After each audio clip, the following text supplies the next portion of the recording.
welcome, Metal Summoners. Thank you, as always, for tuning in with us to yet another episode of the Metal Summit. Here with your Island of Misfit Toys, we will have Psycho Steve, we do have Bobby Dreyer, and we have Angel Alamo. I'm Jay, and we would like to bring in our guests of this episode. For anybody that was with us in the beginning of August for our excursions and adventures in Nashville, we'll recognize one of our guests this evening, that being our beloved Abby K. But Zach, Diego, how are you guys all as well collectively? Welcome to the Metal Summit. Thank you. Nice to be here. Just gotta say that intro was like really cool. Thank you. I do a lot of headbanging to that intro. And Abby, that was me. Oh, really? Yeah, all the music's me. Oh, that's so Yep. cool. Yeah. So if you want to go and go to bobbydreyer.com, you can find my last album. Let's do that. Very, very super cool. Well, Abby, let's start everything off with you guys. Why don't you tell everybody who you guys are and what you do with the band?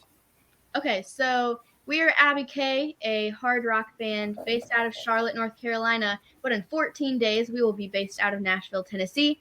I am the bassist and vocalist, and then I'll let my guitarist and drummer introduce themselves. I'll go. My name is Diego Vargas, and I like to play guitar really fast. I do, just guitar in the band, backing vocals sometimes, and just general, shenanigans. Yeah, that's about it. I'm Zach Gullidge. I play drums and percussion. Nice. Very, Very cool. Absolutely. Now talk a little bit about how you guys formed collectively. How did you find each other? So Abby K was a solo project before it was more of a band. And I was using the hired gun system. It was not really working for me. And so I actually brought Diego into the picture, I guess in January of this past year. And we started working on a song called Pay Attention together. And we talk about this all the time, but he was just kind of like one of my best friends before he was in the band. And I needed a guitarist, so I was like, hey, want to do this, and then want to do this. And I don't know that he's actually ever joined the band. He just pretty much does everything with me. And Zach, we found him, a month ago? We auditioned tons and tons of drummers this past summer. And, I mean, Diego and we get along so well. We're pretty much like siblings that we didn't just need a great drummer. We needed a great person that would get along with us. So as soon as we started talking to Zach, we were like, yeah, this is our guy.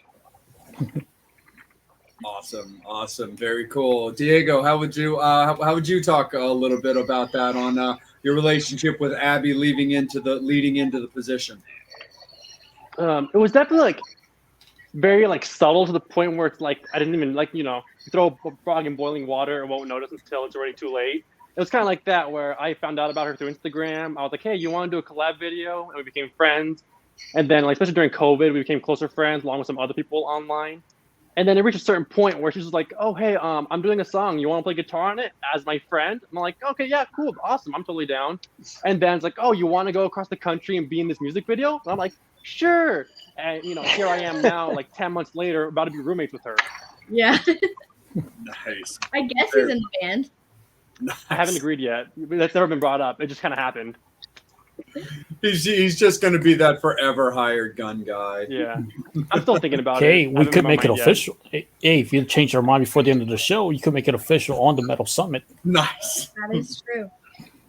And Zach, let me kick it up to you, brother. What was it about the Abby K band that kind of piqued your interest in wanting to audition and talk to them about joining the band? Well, I'm friends with Greg, who was the former drummer, and he reached out whenever they were looking for a drummer and recommended me. And I'm just into playing drums for whoever wants me to. So that's kind of how I got here. Nice, man. Awesome. Very, very cool, for sure. So Abby, when it came to wanting to put together a full-on, band, versus the hired gun system, where you said that wasn't really like working out. What was it exactly, just in general, that you were looking for? Were you looking for it as like people first, musicians second, considering you knew that you were going to have to, spend a lot of time with them?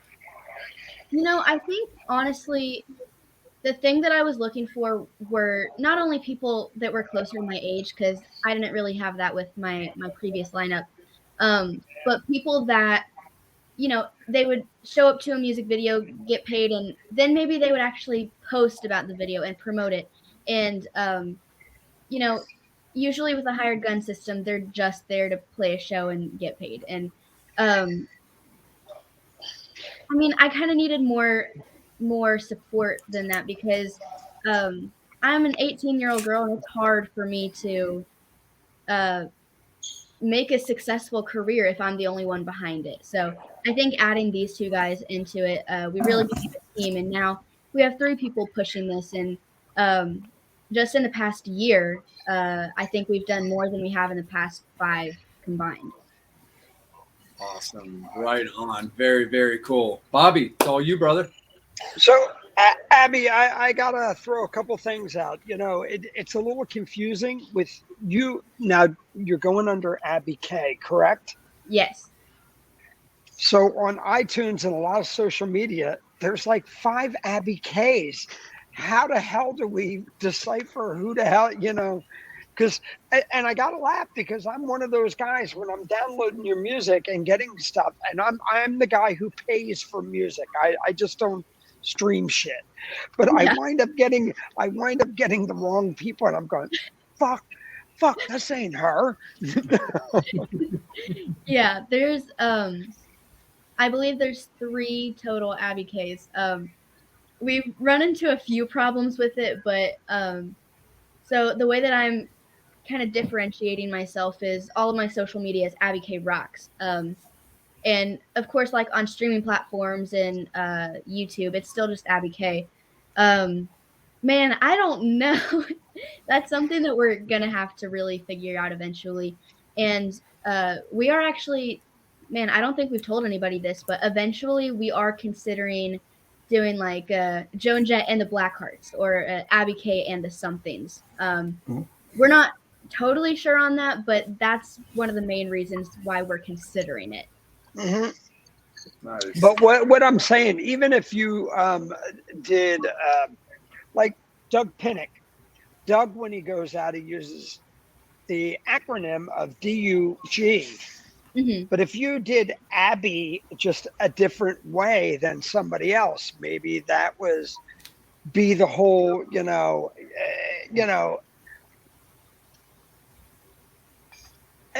be that thing that would set you apart from everybody else, like ABE, ABE, something just totally different. Mm-hmm. That just gives you kind of like what Lizzie Hale did. Yeah. Mm-hmm. And because with that, it was a little confusing. And the bad thing is because somebody like me who's old just went, fuck, I hate paying for shit that I don't want to listen to. Yeah. I guess for now, until we do figure it out, the one way you can figure out if it's me or not is I'm the only one that wears leather. And all of our album covers, I'm pictured in it. But Abby, we're not going to hear that unless your thighs are like rubbing together or something on the thing. There's like no way. Oh, she's wearing leather. No, in the album cover. In the album cover, I always have leather pants or a leather jacket on. I would make your drummer wear corduroys, because then we could really hear if he was wearing something. So what I'm hearing is that we just need to get a separate recording track with just a creasing leather against the mic. Yeah, like that. Oh, that's Abby K. Oh, Bobby. How quickly it begins with you. It works good in a porn movie. That it does.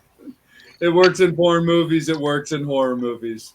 That's exactly. So I getting back real before I jump off. Like I said, there's a couple on here. You got the nice country western girl, and then you go, oh yeah, there's the chick with the 5-string.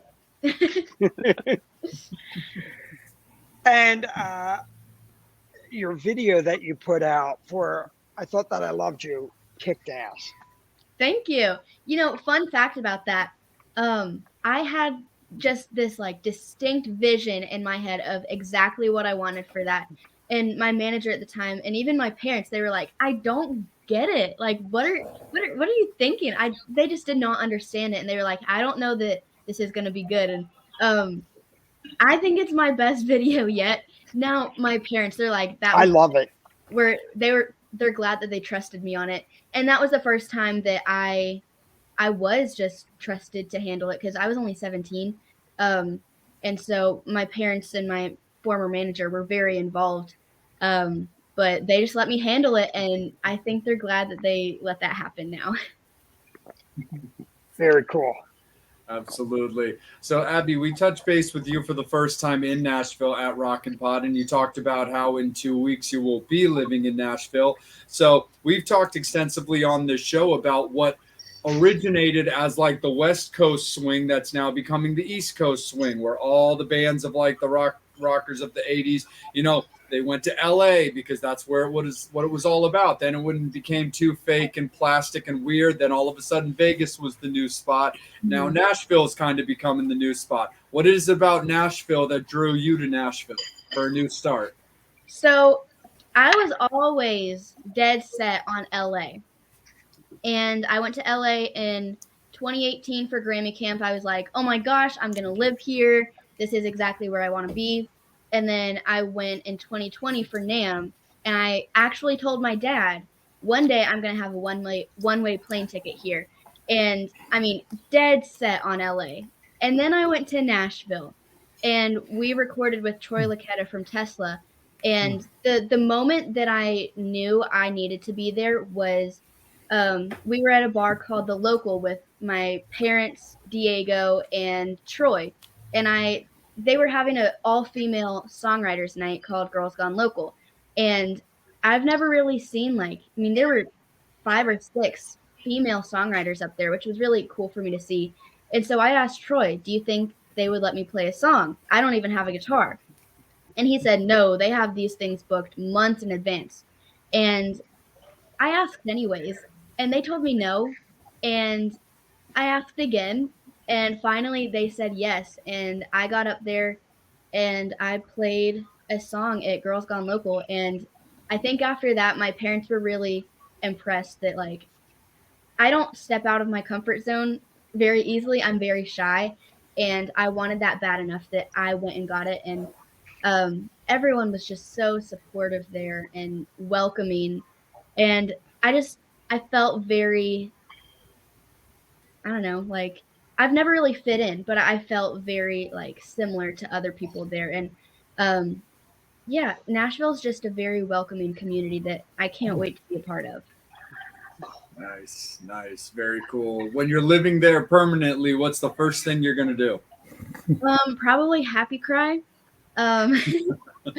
So the thing is, it's kind of frustrating because I'm going October 14th, and then I still have shows booked here in North Carolina that I have to come back for. So I'm going to be there for 6 days, and then I come back home. But man, I don't know.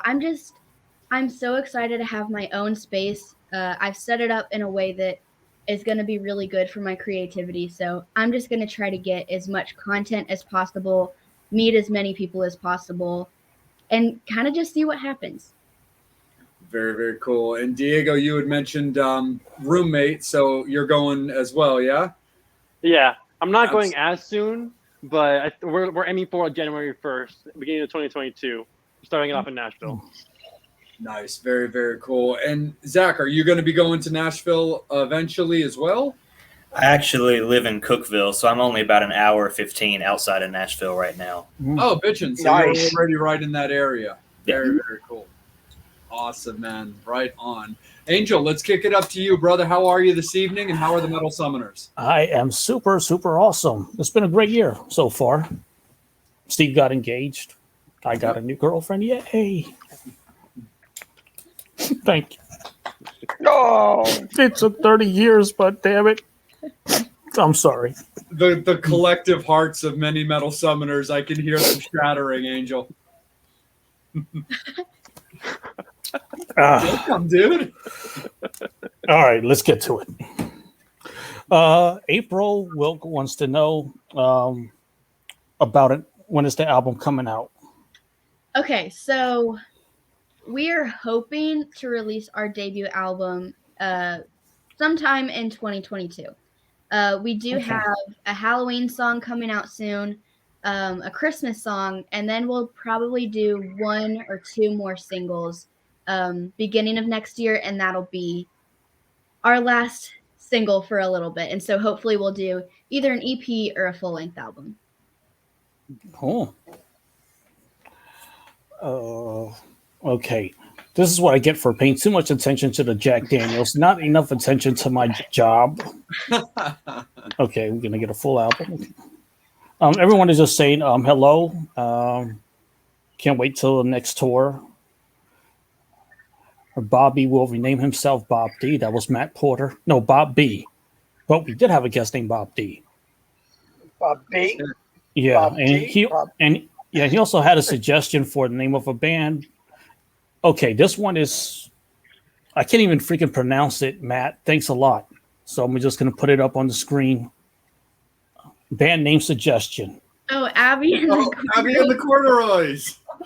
Okay, I'm going to give, Matt, I love you, but. That's not bad. No, if that's the name, I'm out of the band. Thank you. So that's two thumbs down. No, I give it a thumbs up. Hey, look, I keep getting Effort. I keep getting bitched at by Matt Porter on here. He thinks I'm turning into like a Larry Nasser or something. I'm like, no, that's she's all right. not being Simone Biles. I got a feeling that Matt Porter is going to show up at my house dressed up as Jason and just kill me. Diego's gonna show up at your house like Jason to kill you if he gets stuck with that at the band. I know, right? No, I'm going This to is hide what you paper gave bag me and for- all. That's what happens for doing your show. Oh, but speaking of Matt, he did have a question. It's for Zach. Where do you get the best hot chicken and waffles? I haven't gotten chicken and waffles, but my favorite hot chicken place in Nashville is called Party Fowl, and Oh yeah. the place Abby will be living is about 2 minutes from one, so I'm pretty excited for that. Awesome. I have a question for Diego. You say he likes to play guitar fast, so who were your influences growing up? My first ever influence was Slash, Guns N' Roses. That's what made me want to get into guitar. And I was very much into the vein of like classic rock, like Guns N' Roses, Led Zeppelin, Dio. And then I had my first breakup, and all of a sudden I was into like thrash and heavy metal. So like, Dimebag Darrell, John Petrucci, Randy Rhoads. I love Randy Rhoads to death. He's like, oh, love the guy. Same thing with Dimebag Darrell, John Petrucci. I could gush about them all day. This is definitely a show for that. And Yes. I like drummers because I grew up with drums. Zach, what's your drum setup? Do you prefer playing with the one tom-tom, the 2, 3?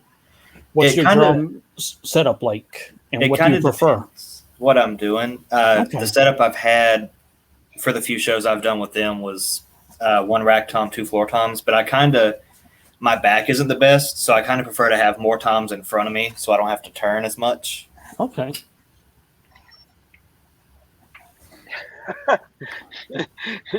Now, why isn't your back the best?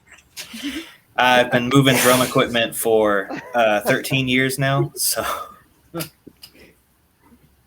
I try to keep it based on your drums. You know that, right? yeah.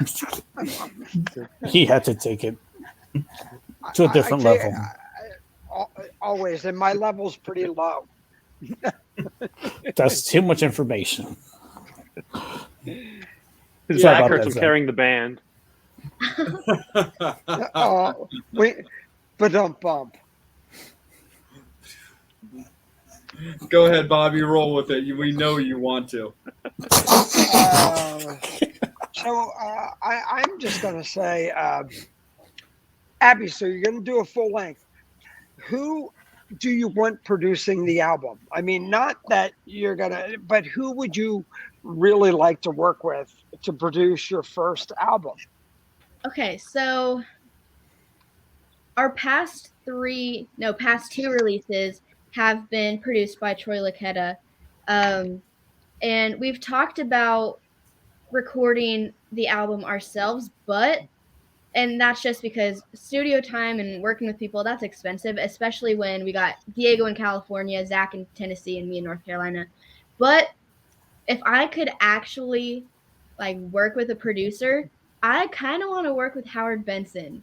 I think that would be really cool. Dope. That would be dope. Do you want to do it? Yeah, I had half of my I use the Kemper, which is guitar gear. Half of them are Howard Benson stuff, so I think it'd be great to work with him. I've been working with a couple of people. I work with Mach 22, and but look, just saying, and it's cheap. Cheap is good. No, it's not cheap. But I'll put it this way. Matt knows I'm cheap, but I'm not free. But no, what I'm saying is look, a couple artists that I'm working with. These guys met AJ, who an artist from Nashville that I'm going to be working with. And I love throwing it out. If you guys are looking to do your album and you're between a rock and a hard place, I'm here to help you out. I also work with David Ivory. David produced Lizzie and Hailstorm and Silvertide. And so David's up here. And look, we have a 9000K SSL, which was Usher's board and everything else. We just did all Dolby Atmos. So yeah, let's talk. Okay. Let's put the first album. Let's do something right. Yeah. Okay. It's only all it's gonna cost you guys for Bobby is some Disney merch. Well, that and some hot chicken. But Zach, I'm a Hattie B. I'm a Hattie B guy. I still haven't gotten over there to try it yet, but one day. Yeah, I like Hattie B's, and I love Merchants. This is my favorite place. That's too good. Abby, I'm going to steer it back to you real quick because there's a story that you told during our interview in Nashville that I just thought was really, really funny because as a bass person myself, I could completely relate. But it was the story you were telling about why you play a 5-string versus a 4-string. And I thought it was just one of the funniest things I'd ever heard in my life. So I asked that question. So I'm going to ask you to retell that on your actual episode. So, hey, Abby, I happen to notice that you tend to play more 5-strings than 4-strings. Why is that? Are you gonna make me embarrass myself again? Oh, you know what? This is a cool moment. I asked that question first in Nashville, and now Jay asked it. But I thought it was a fantastic story because it is. I can relate. I know what you're talking about in that story. Okay, so oh man. So I started playing bass in this band, and I was in middle school. And the second song we added into the set was I'm Just a Girl by No Doubt. And that's in drop D, which means you have to tune down a little bit. And I was also singing the songs before that song, the songs after that. So we got to a live show, and it wasn't just a rehearsal, so I couldn't just tune down in the middle. And I was trying to talk to the audience and tune down. The first time I played that live, it was so out of tune, and so I got a 5-string so I didn't have to tune down. And I mean, now though, pretty much all of the bass lines that I write use the 5th string, and now I've learned how to use it properly. I don't just use it so I don't have to tune down to play I'm Just a Girl. But yeah, that is why I started playing 5 strings. It's not an embarrassing story. I think that's a great No. story because Yeah, I it's also happen to think No Doubt are a fantastic band. So But you know what? But since Nashville, you've been the only bass player that has played a 5-string. Everybody has preferred playing a 4-string. Mhm. So that's got to make you feel unique in a way. Yeah. So what's your guitars of choice? Like, what are you playing? Right now, my two main guitars of choice. Actually, if you want, I have them like Your right. guitars and her basses. It's Go for ahead. both of you. You can Oh, go I'm grab the gonna grab them guitars real if you quick. want. Yeah. Oh yeah, we like Right that here. kind of stuff. Yeah, we like checking out. I'm Boy, not going to say I was going to say Boy. equipment, but I knew that Bobby would say something. Well, I love All that checking out equipment's fake. equipment too. Oh, it's Oh, all yeah. fake. It's just for My videos. basses are in the studio, but I use Lakeland and pretty much only Lakeland because it's awesome. Because Alright, what? so my main guitar. Because it's And- awesome. Right on. And Diego, I do have a cool question for you about Geezer music uses videos. Lakeland. Say again? No, just a quick question for you. Yeah. Okay. You know how this with music, you know how this back in the day when they had the cool music videos with the guitarists, like Slash playing a guitar solo coming out of the river or whatever, Yeah. like Ted Nugent being shot at Yeah. in one of the videos. Okay. If you have the budget and everything, and the band lets you play a cool ass guitar solo in a music video, what would you be doing?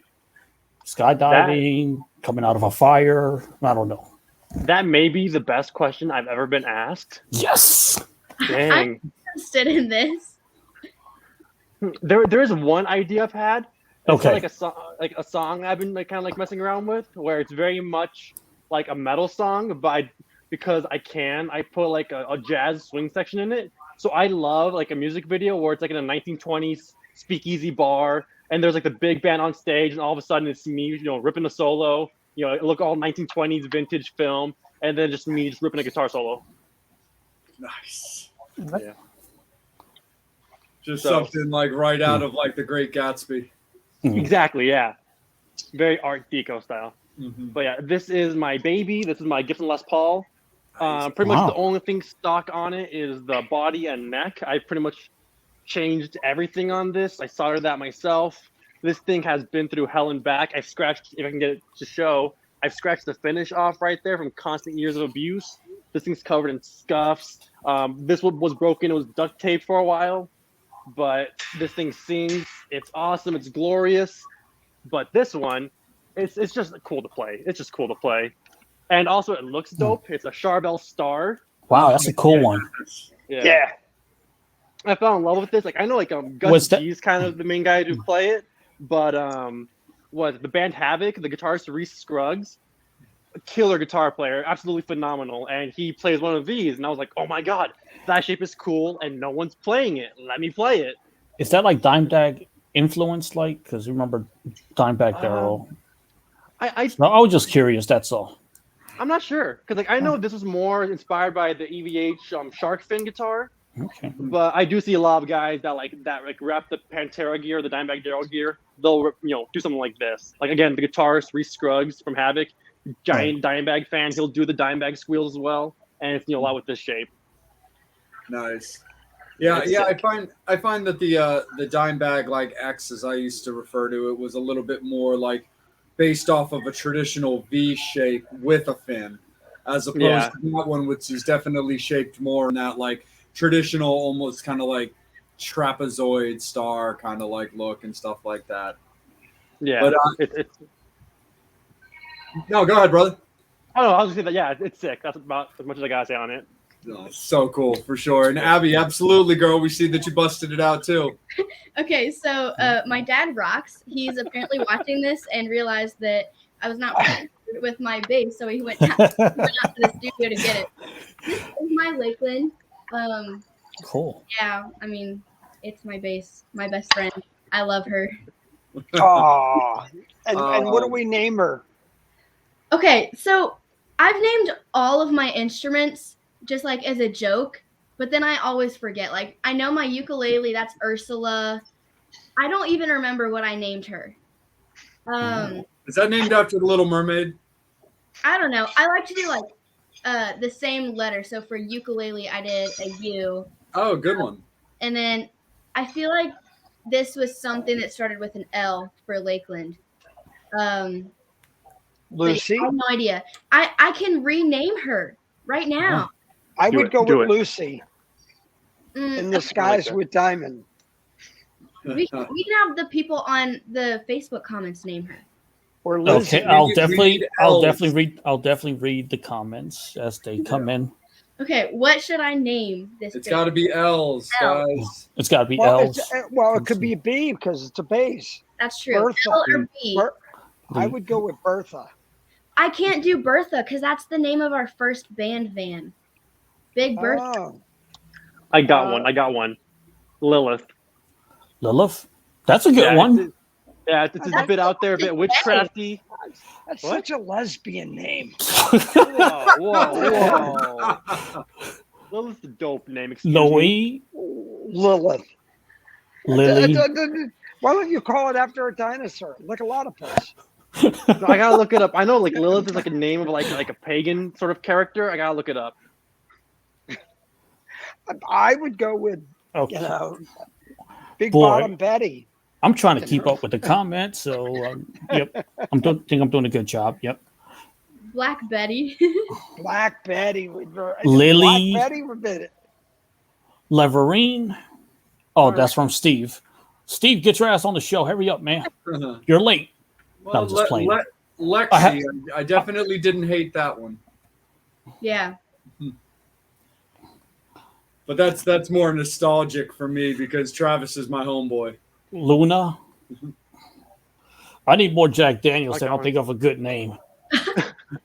Okay, I'm gonna go with either Lexi or Lydia. Somebody has to break this one. Oh, that's Lexi. a good one because I like Lexi, but I'm a big Beetlejuice fan, so that Lydia one is a good one. Oh, that's a good point. Oh man. Man, I would hate to be the tiebreaker, so I'm staying out of it. And plus, I got to read the comments and stuff. Yep, I got to read the comments, write down the questions. Oh, I'm managing too much for me to think right now. I think I'm going to put my vote in for Lydia. Okay. Lita. Lita would be good. Lolita. Lolita. That's a good one, Steve. Lita is in the running because I love Lita Ford. Oh, we all Very love cool. Lita. Yeah, no, that makes sense. Oh, nice. Not too bad. Not too bad. While we're figuring this out, Zach, let's bring you back in, dude. Talk a little bit about your kit and the what do you play? What do you bang? I've got two kits I kind of bounce in between. They're both maple. There's a red sparkle Ludwig kit and then a silver sparkle DW kit. Peisty cymbals and Remo heads. Nice.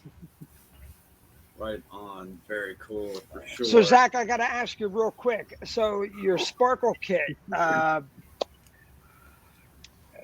we going very bottom on it? Are we going 24? Are we going 22? What's your kick? I'd love to have a 24 sometime soon. Both kits have a 22. They're both pretty similar sizes. The only thing, the Ludwig has bigger floor toms than the DW does.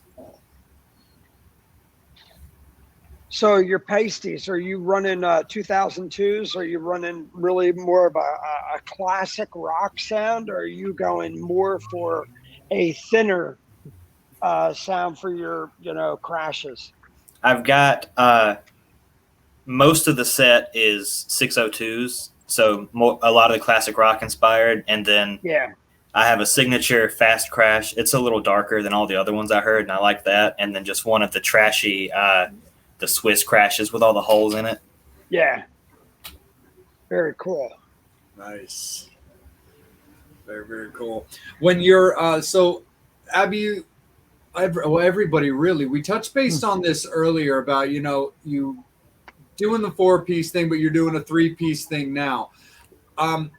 For the upcoming music and current music that you're writing, are you taking that into consideration that you are dominantly playing as a three-piece and then will be playing live as a three-piece? Or are there certain songs that you're considering maybe bringing in somebody guest on to fill out the sound?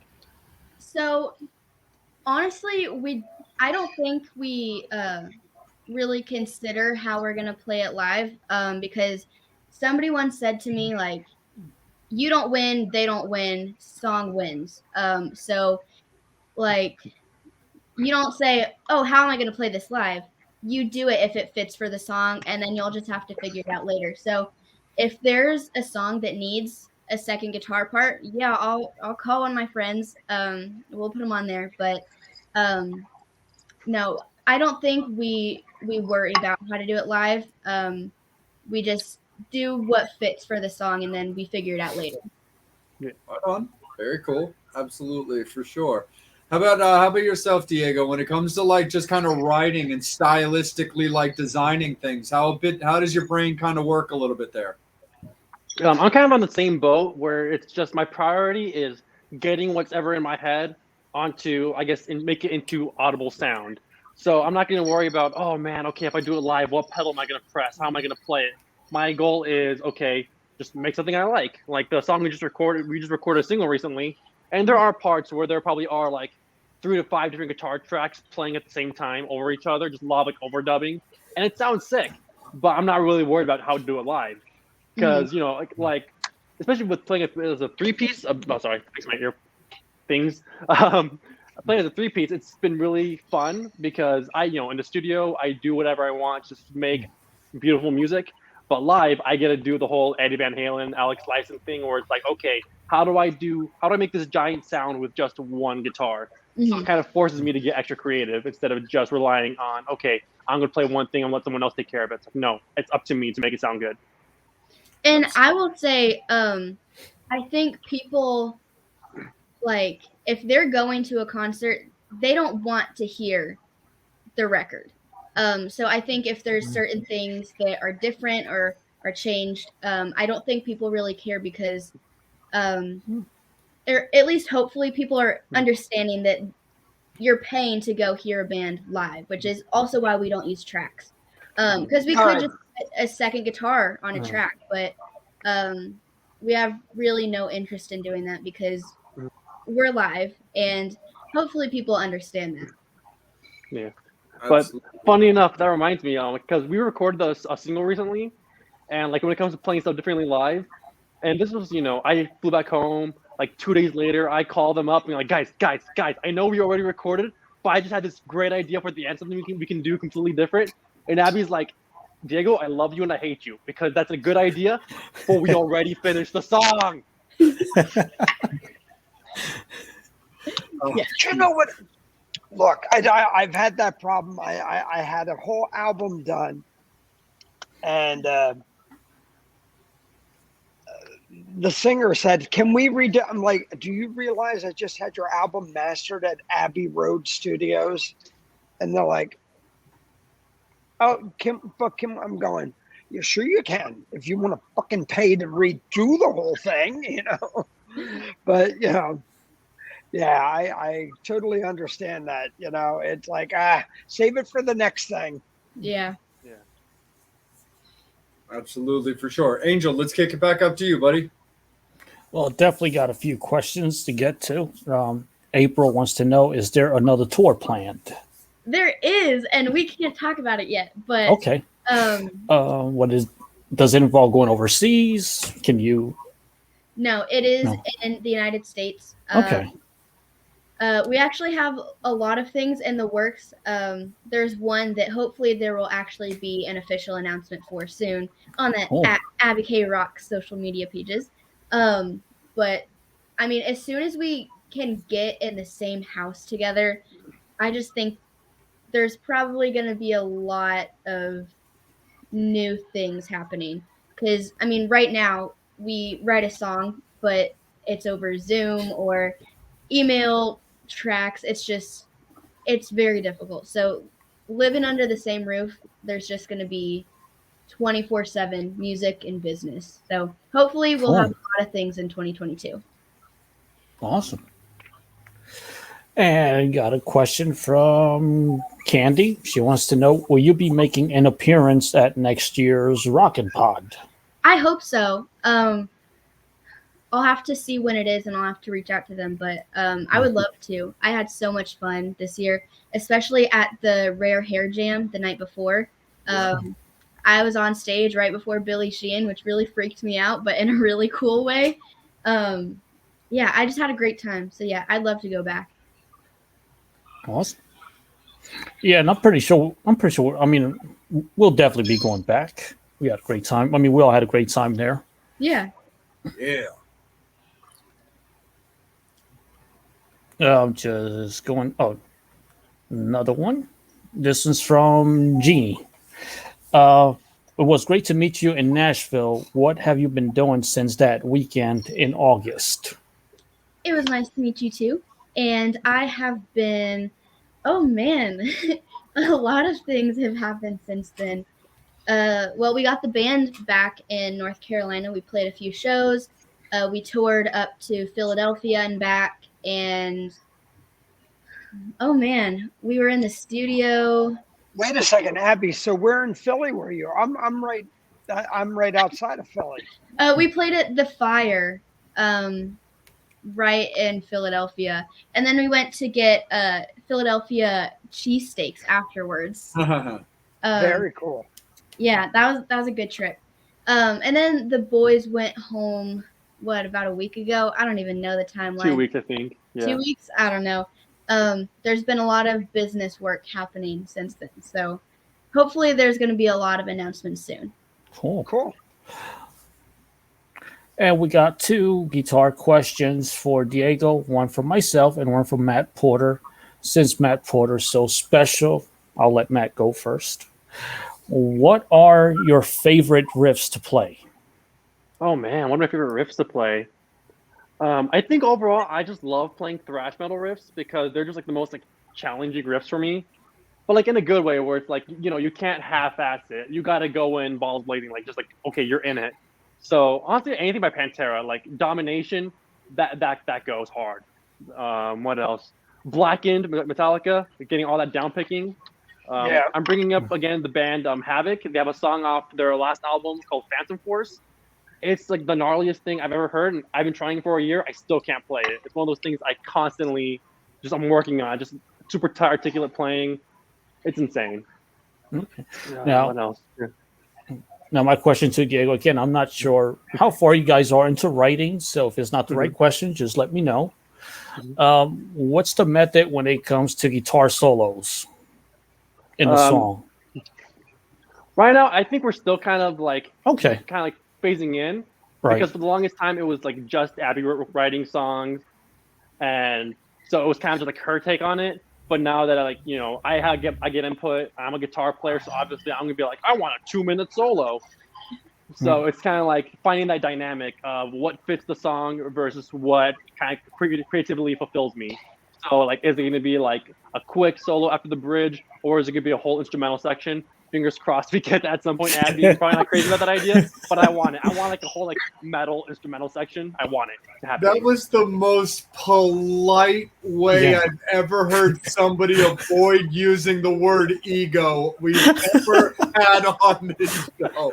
I was waiting for it. I was like, it's just, this is the way I write, and this is exactly what I want to do to fuel my ego. And you like completely avoided actually saying it. That was fantastic. But he knows what he wants to do. That's the thing. I mean, know. You got to respect that he knows what he wants to do interject. But you know what? It is a balance, because as a guitar player, I do want the big willy solo sections, but also I have to kind of like realize, the ego is the enemy. That's only going to bring me down. I got to focus on what's right for the song. And sure, so sometimes it fits. Same song wins, right? The song does win, but also I will fight tooth and nail for a long guitar solo. No, but I'm going to say this right. I'm going to say this right now. I'm going to kick Diego in the ass. Don't bore us. Get us to the chorus. Stop. Nobody wants to hear your wheedly shit. Save that stuff for when you got 10,000 people. But it's all. But I'm going to politely disagree. But here's the whole thing, Diego. It's Abby's band. Oh, You know, You know what? You know you're what? here to make her look good. She did bring him in though. Mhm. Yeah, Or but did I'm she? just saying. Technically, I'm not even in the band yet. So. Yeah, but here's the whole thing. You know, look, I'm a guitar player, and I do a lot of things, and I produce. I love that people like Eddie Van Halen only take 8-bar solos. It's enough. Nobody needs to hear a long. Say what you need to say in 8 bars. If you got to say it more than 8 bars, you're adding bullshit in. I'm gonna politely disagree, but you know what? To each their own. Bobby, Ah, Bobby, you, You know are what? so anti. Diego, if you have that guitar solo, do it, because grunge had no guitar solos, and I found that to be fucking boring. So if you have like good guitar solo, bring it up. Like, look, I this. agree. Come on, Bob. Bobby, no, you're I mean, he's got a couple no. cool. 8 bars. 8. Dimebag Darrell, telling you. Pantera. Sorry, excuse me. Sorry. Yeah, but you know what the difference is between Pantera and Van Halen? Well, both of them are dead, but you know we won't go that. But you know what made Eddie smiled at everything he fucking did.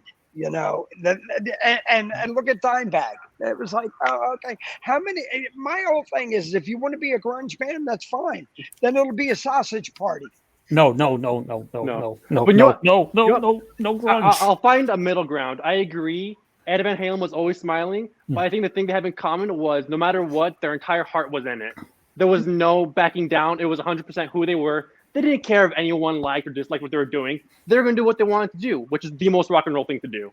Yeah, but that's cool. But you know, the whole thing is you know, if you guys are going out like this, you want a solo that's gonna. If you can't sing it, or if I can't walk away and sing every fucking note of your solo, what the hell does that mean? I can in my head, I have every Van Halen solo up here that I could sit there and go. You know what Mean Street sounds like. You know what, you know, there are things there. Can you name me one Dimebag solo in your head that you just sit there and go? About every single one, yeah. Cowboys from Hell, motherfucker. Yeah, but I'm saying I burned through that album. Thank you. I'm just saying. But that's great. But I'm like, how many people, you know, you want to get that thing that sticks in your head that, you know, it's like the Beat It solo. It's 8 fucking bars, but it's 8 bars of ass kick. Well, you know what? Jackie has a question for you, Bobby. Did What's Abby that? Case, Jackie Greenwood has a question for you. Did Abby Case ship you that Faster Pussycat shirt? No, I got this. I bought it off of Ricky at Rockin' Pod. I went right over to Ricky Rackman. Ricky right here, and went over and he signed it. You know, so the inside of the shirt signed by Ricky and did a couple things. Yeah, because we were doing all our shows and didn't have time to do any shopping, and it was the last thing we did. But you know, yeah. So Abby, real quick, what was your relationship with Ricky Rackman and the whole shirt thingy? So Ricky is my boss. He was actually featured in the Pay Attention music video as well. So I work at Cat House Hollywood. Basically, if you order a shirt from Ricky, I'm probably the one that sends it out. And that happened. We both live in the same city for right now, and he came to one of my shows and he said, "Hey, you want a job?" And at that time, I was working 4 jobs, and I wanted to say no because I didn't have the time, but I was like, you know what? This is Ricky Rackman. So I made time for it. And then now that is my only job. And then, of course, I'm moving to Nashville soon. But it's been really great working for him, and I have a great time with him. That's cool. I want to jump in real quick, Diego. I didn't mean to bust your balls, but the other thing I really want to say too, the thing I really want to say is you need to get your own voice, because if people are going to know who you are, it's not going to be like you knowing everybody's solo.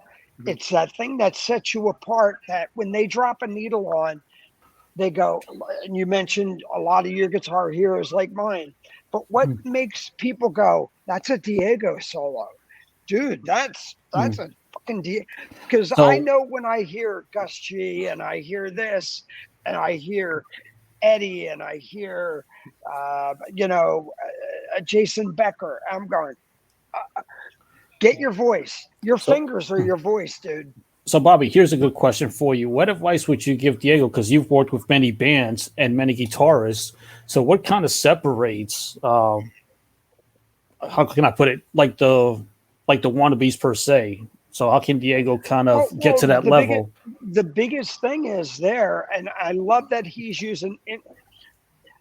Find your voice. I mean, there's people. It doesn't look.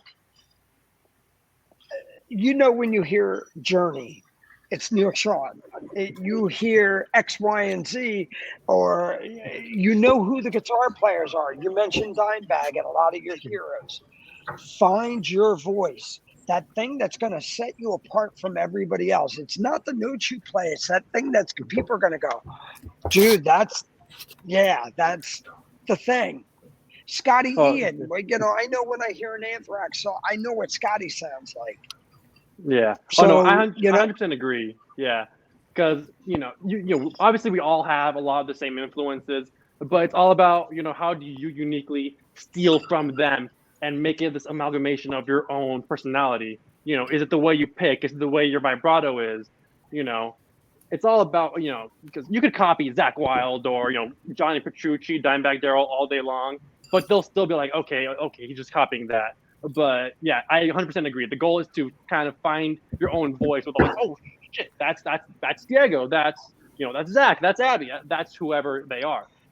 And the other thing too is find your tone. Sometimes you need to get away from. Stop listening to things you're comfortable with and listen to things you're not comfortable with. Like if you sit there and listen to like Django Reinhardt or go out of the box on different, and not even guitar players, listen to horn players, listen to harp players, and change it up and go, how's the phrasing of that different? How did Charlie Parker do this? And, Charlie Christensen and bring it into your element. And totally wipe it out. Look, I was working with when I was working with Mach 22. The coolest thing I loved, Rick Haas, who was a guitar player. He and I were talking, and we were working on a solo. I said, Rick, who's your big influence? He goes, I'm a big Eagles fan. I said, well, then why don't you take that and bring it into the band? That's who you like. Why are you trying to? I said, step out of the rock element and bring things in. The other thing too is find out what, if Abby's doing something or whatever, just go, hey, maybe that's a cool fucking idea. Just go totally out of the box. Because if you start phrasing like everything, like you said, it starts sounding like that was the worst thing with the 80s. Everybody started to sound the same. Then Nirvana came in and kicked everybody's ass. Yeah. And I'm glad you brought that up, because all throughout middle school and high school, I will admit, I was in the school band. So I was always surrounded by other horn players, by people who were hardcore into like classical music. A lot of my friends are like hardcore jazz, funk, fusion, all of those kind of stuff. So I was constantly listening to stuff, and I can tell you like, Chick Corea, Victor Wooten, guys like that who are completely different, completely different music. I'm like, okay, I kind of phrase like them. Or if we're getting really weird out there, Mr. Bungle, like Disco Volante, California, really out there stuff. And then going even outside the box, Mahavishnu Orchestra, you go into John McLaughlin and go into that, Holsworth. Getting microtonal. Oh, yeah. Just something that just totally blows somebody's mind and going atonal on a scale and just somebody going, yeah. Bobby, you are so adorably, youthfully old. The fact that you said earlier, drop the needle on in a world where nobody can drop a needle on an MP3. You can try, it won't work. You are too funny. But speaking of funny, That's why I'm joyous getting Abby and people- them in the studio. I'm going to kick his ass. I'm going to No, I be know. We're going to get him. It's all good. But speaking of people that we absolutely love and adore and that we have missed, Psycho Steve has joined us. Hello. Hello. Good evening. Hi. It's about time. No, I'm just playing. Some people got to work for a living, Bo. It's called paying child support. All right. Anyway, so the question is, Take it away. Don't be a silly. Wrap the willy. of course. So I do want to know, did we come up with the name for Miss K's bass? Because I was So, is it gonna be Lita or Lydia or Lexi? Those are the three. You know what? Psycho Steve, I'll let you pick. Which one? okay. I'll let you know by the end of the night. Okay. Okay. So, all right. So the question is, how did you guys all meet? Did you guys know each other, or did you guys you put up an ad in the aquarium or The aquarium. the Village Voice? They're going fishing. So This is 2021, not 81. All right. Shh, none of you. I'm listening. Go. Okay, sorry. um, My so fault, sorry. Diego and we became friends on Instagram, and we kind of just added him into the band a little bit at a time. Still don't know if he's in the band or not. I guess he'll tell me later if he wants to be. It'll really suck if he doesn't, because I think that would make the roommate situation very awkward. Yeah. And then Zach, we did audition a bunch of drummers the past summer, and man, we went through a lot of drummers before we got to Zach. But once we did, we were just, all right, he's in the band. Awesome. Nice. And we're just going to stick with the Abby K name, just like the Abby K band. Yeah. Okay. And then before we skip over to the next person, I just want to say thank you for joining us, by the way, and Yes. to Miss Shannon Wilk to facilitate this. So Thank my you for niece. having me. And yes, thank you to Shannon. She rocks. Yes. My best friend in the whole wide world. Yes. Why haven't you asked her to join your band? Okay, because we're going to be touring a lot, and she's still in high school, and I don't think her mom will let her homeschool. Actually, I know her mom's watching this. Do you want her to homeschool? Because that'd be cool. No, I was talking to my dad today.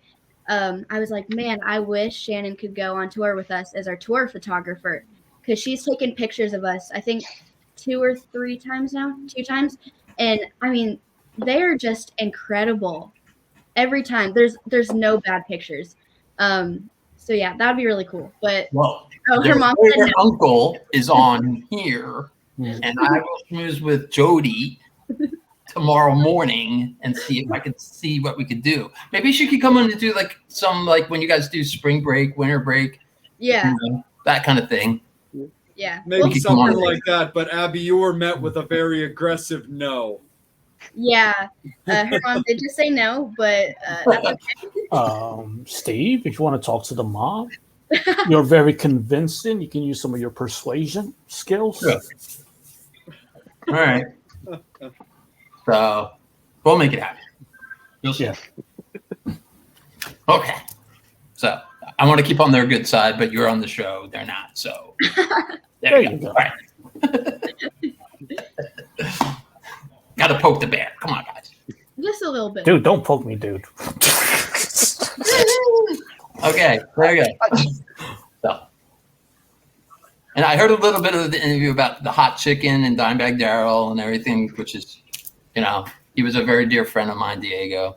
So Really? I knew Dime very, very well. I was his pallbearer at his funeral, unfortunately. Oh. Yes, I named him the dog, which is right over here. He's come here. Come here for a minute. Hold on a second. That's my dog, Dimebag Darrell. Oh. Oh. But yeah, legitimately, I can't watch or hear anything about the incident without actually crying. Yeah. Right. It's rough. So, Yeah. yes, he was Right in amazing. heaven. Yes, he is with his brother. It's Oh, crazy man. for sure. Diego, did you see that Pantera behind the music where they really dove into that? Yeah. Oh, that was really, really eye-opening. It was really interesting to see kind of like the stuff behind the scenes, how it kind of affected the music, how like over time it just got like heavier and heavier because things in their lives were getting heavier and heavier.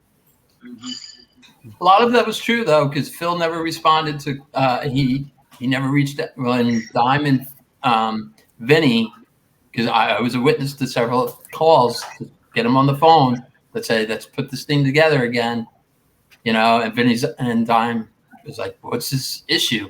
And he would make the excuse, oh, my back, oh, I'm gonna have surgery, blah blah blah, and he just postponed it, and then Vinny and Dime just said, excuse my language, everyone, fuck it, let's just do our own thing.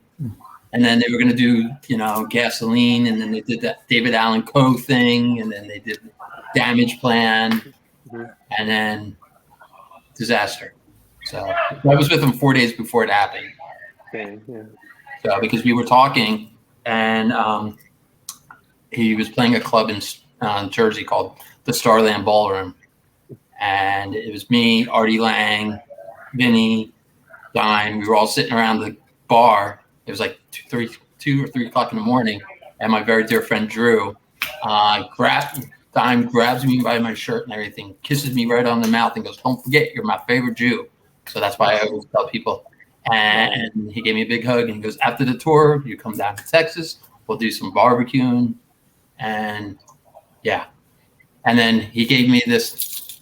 I wear the skull, but oh, that's awesome. He gave me that. That was right near his razor blade that he always wore. Yeah. So he gave me that. So besides, a lot of love and many memories with him on the air, off the air, shows, stuff like that. Just the real deal. So yeah, I really appreciate you sharing with that. Yeah. You're 19 years old. How do you know Pantera? Your parents I had a breakup. That's what happened. Oh, I okay. liked Cowboys from Hell. And then I had a breakup, and I was at a really realistically, I was at a low point, right? Like not like really bad, but I was like in a bad place, and so like a lot of like, that music really did help me, and I really appreciate you sharing that with me. That means a lot, because obviously his music means a ton to me. Right. Yeah. So Diego, it's kind of like a fun little question here. So they often talk about, of course, what everybody unanimously considers the big four of thrash. And then there's been a lot of talk about whether or not, you've got the second tier big four of thrash. First of all, do you consider Pantera a thrash band? And if you do, are they in that next tier of big four? You know what? I'm going to be kind of in the mainstream and say that they're more, I wouldn't call them thrash, I'd call them like groove metal. Because at first it was a lot of like that thrash influence. Like I think I've heard interviews or kind of where they're talking about like, oh, they wanted to do Cowboys from Hell heavier because they heard the Black Album and they're like, okay, we can go heavier. But then as like, Reinventing the Steel and all the stuff like Great Southern Tranquil later on got like, that's not thrash. That's a whole other level beyond where it's just pure aggression. So I don't know if I could call them thrash. No, I'm definitely with you on that. I have lots of love for them, but I've never considered them a thrash band. I like bands, like Death Angel and Testament and Overkill to be my my next tier and stuff like that. So that's usually the direction that I go with that. But Zach, I'm actually going to kick it up to you right quick, bud, because we've been talking so much about gear, and you were talking about sometimes your back acting up a little bit on all your years of moving drums. But is that also something that you do as like a day job as well? Are you involved in drums as well, like outside of actually playing in music? I'm actually doing kind of as a part-time job right now. The university I went to, they have me on staff with their marching band as kind of drum tech and audio crew. So actually last night we had our big stadium rehearsal where we set up all the audio and all that, and we were there for 9 hours before it was done. Whew. So that's kind of what I've been doing. And then I also do, when I'm not doing that, I do food delivery. But that's much less exciting. Nah, man, no worries, for sure. Bobby, let me kick it down to you and the guys. I'll be right back. Bobby, it's all you. I guess Jay has to use the little boys' room. Oh, no, Jay's cool. He's just taking care of something. Oh, I can hear the cat. Is that the cat screaming? Yes. Sounds like Motley. Yeah. So it's my turn. Okay. So Yep. Zach, I'm gonna go back up to you. So first influential drummer that really made you want to get to play, that pick up the sticks. I think Neil Peart from Rush was the first and also the biggest.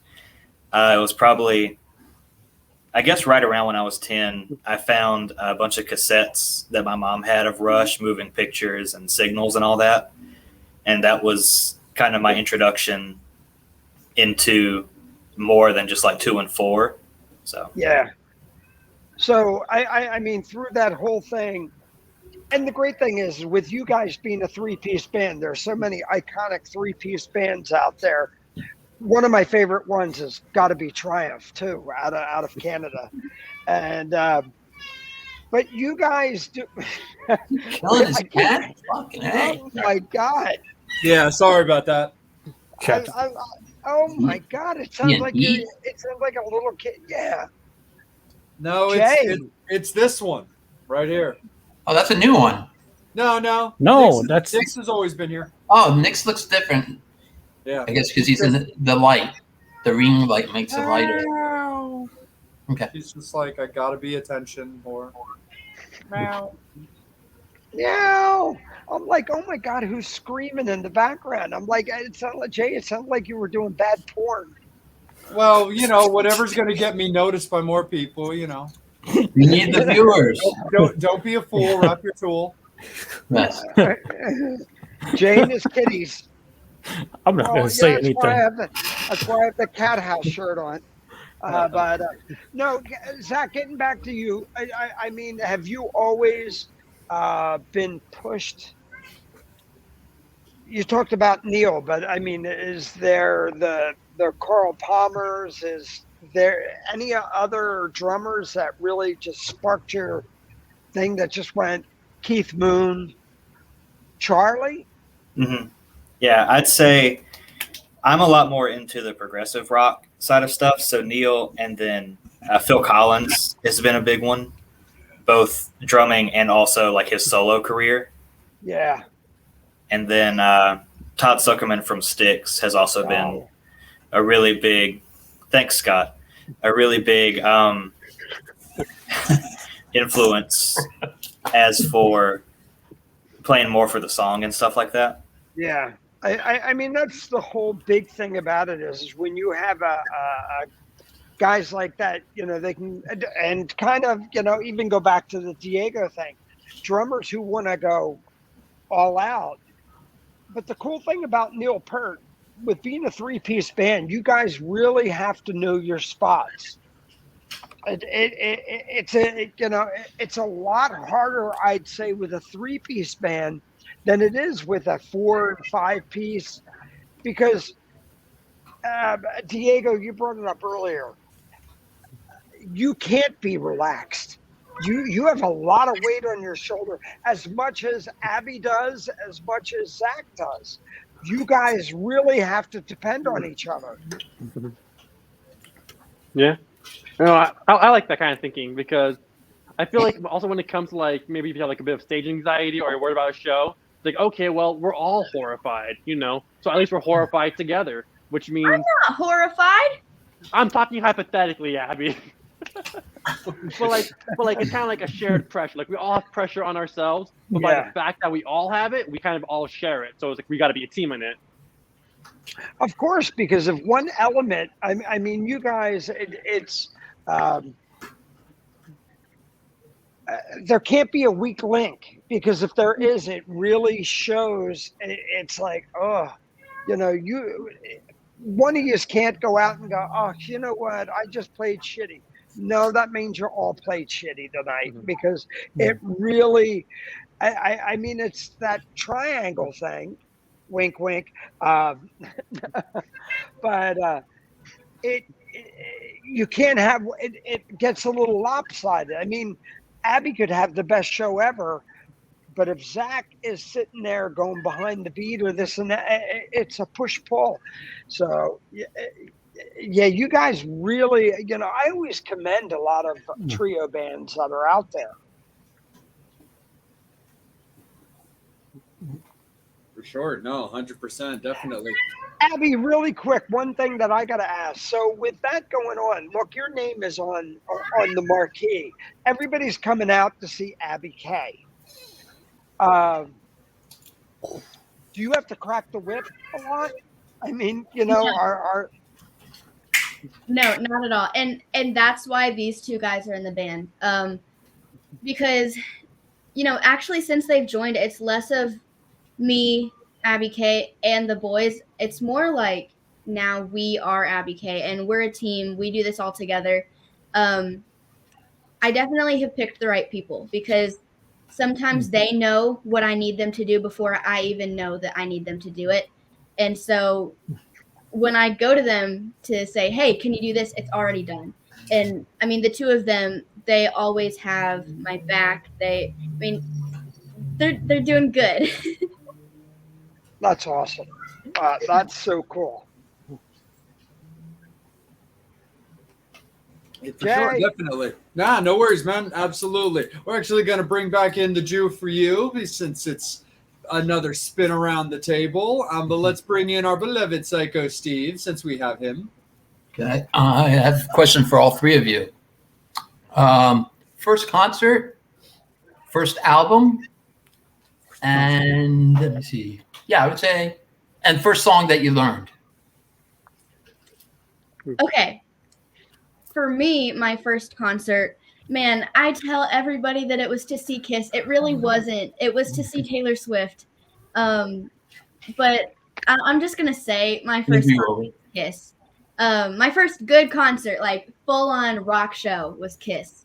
Not going to lie, Taylor Swift did put on a good show, but different kind. And then my first album was Destroyer by Kiss, and the first song I learned how to play, I think, was The Trooper by Iron Maiden. Nice. I could be wrong. I don't remember. Okay. Okay. I'll go next. My first concert was, what was it? Oh, it was Trans-Siberian Orchestra. That's what it was. They were playing, they're playing in LA somewhere. And my parents surprised me, and they took us to see. It wasn't the Christmas show. It was like the Beethoven's like last night show, and it was like, oh my god, it was the coolest thing ever because it was like, okay, metal guitar, but also mixed with a bunch of strings and orchestra stuff. It was like really creative. The light show was insane. My first album was. You know what? My first album that kind of got me into music, realistically, was a Michael Jackson album. That honestly, it's kind of weird to say now, but like that was kind of my first time. I was like, maybe I like music. My first like rock one was Appetite for Destruction, and the first song I ever learned, I think, was "Ain't Talking About Love." That's what it was. Okay, Zach. My very first concert was Keith Urban. When I was like 5. Okay. And then the first album, I guess I consciously remember kind of getting was it was the Eagles' The Greatest Hits. Because my parents, I grew up listening to the Eagles with my parents. And then the first song I learned was TNT by AC/DC. Cool. Thanks. I'm here forever. You passing out money, Bob? What's up? Oh, I muted him by accident. Well, it wasn't by accident, but it was just to. Yeah, okay, there you If I go. was a guest, Do you need me to kick his ass? No.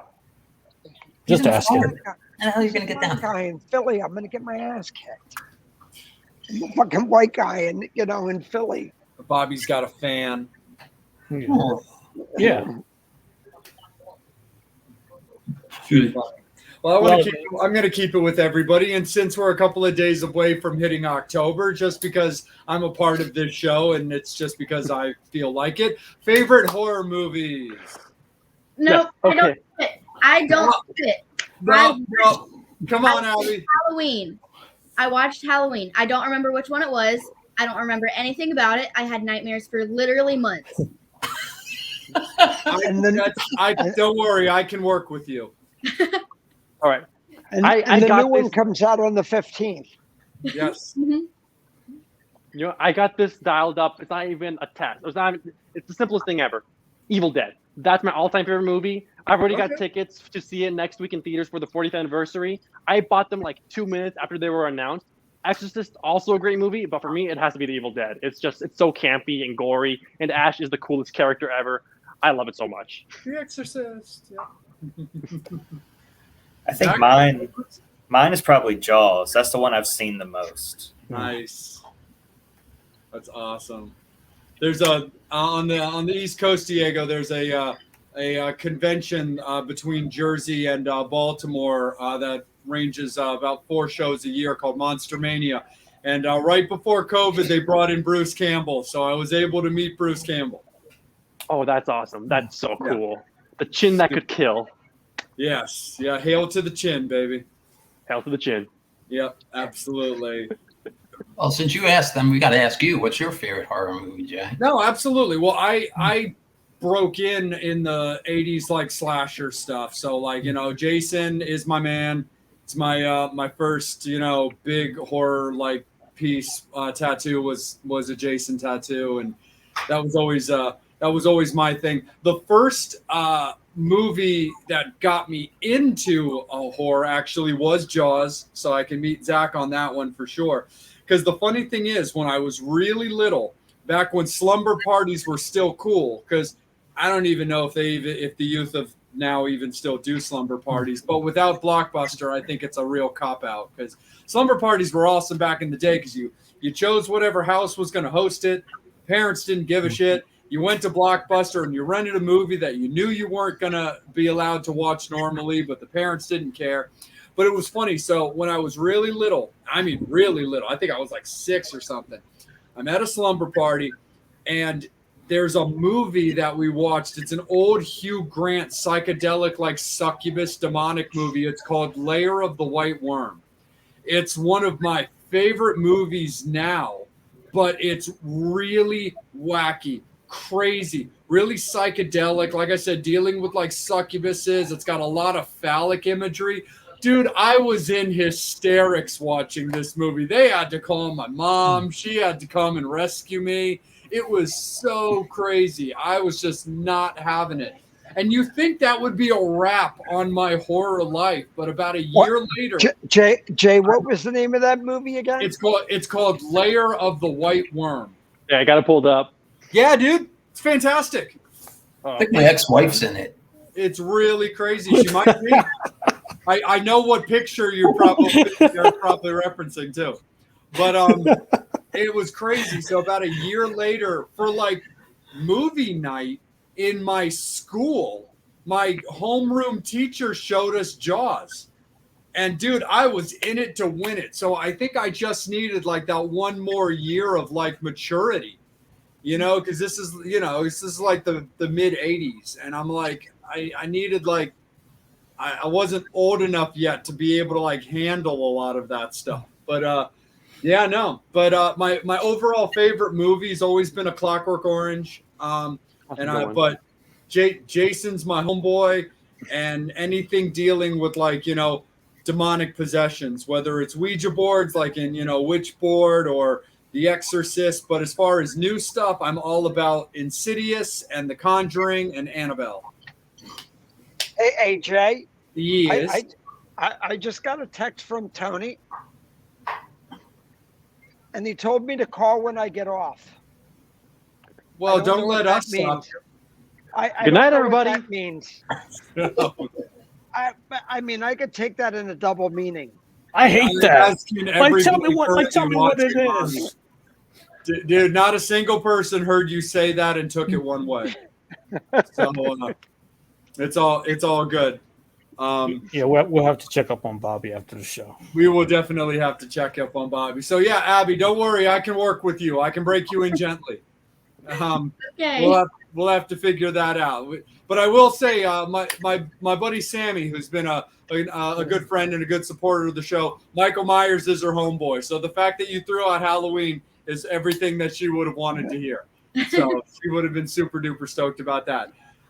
As we get around that time, we are going to go around the table a few more times. Fans, we are going to get back to you as well. It is, however, last call for alcohol. Angel, I am going to kick it to you, though, for this segment. But fans, it is last call for alcohol. Please put in all of your questions and comments to Abby and Zach and Diego so we can get them all answered. Angel, it's all you, brother.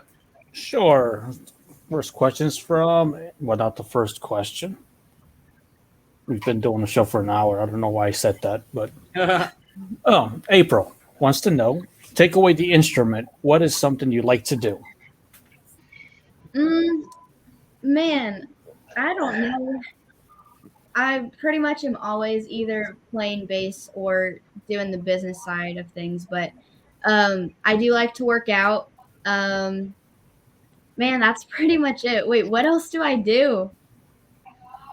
Yeah, I play music and work out. That's pretty much it. I'm kind of similar. So yeah, I like the music. I also like to work out. But another thing I love to do is I just love to make just guitar videos, like on my Instagram, YouTube, TikTok. It's so much fun to just film stuff, get into the whole process of framing, lighting, getting to the editing, making something look really cool. And it's a cool skill to have because I can play guitar, I can do music stuff, but in the business I have video skills, which I feel like kind of gives me some extra edge. Besides that, I've been getting into cooking. Just getting better at making food. That's good, but I don't know how to cook. Oh yeah, I'm gonna be the chef of the house. Now we know whose house to crash when we go back to Nashville. Yeah. Say that. Keeping the door locked.